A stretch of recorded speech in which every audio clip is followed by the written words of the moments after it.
बेटी से कहते हो कि छोटे कपड़े मत पहनना, बेटी से कहते हो कि घर की इज्जत खराब मत करना, बेटी से कहते हो कि किसी से बातें मत करना।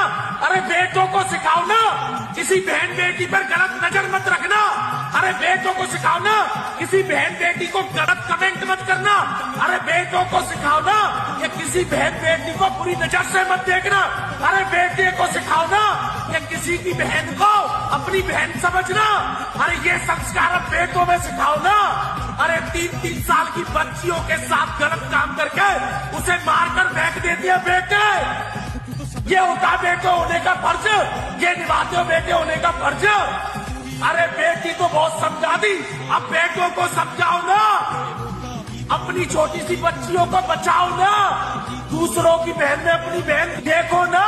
जय श्री राम।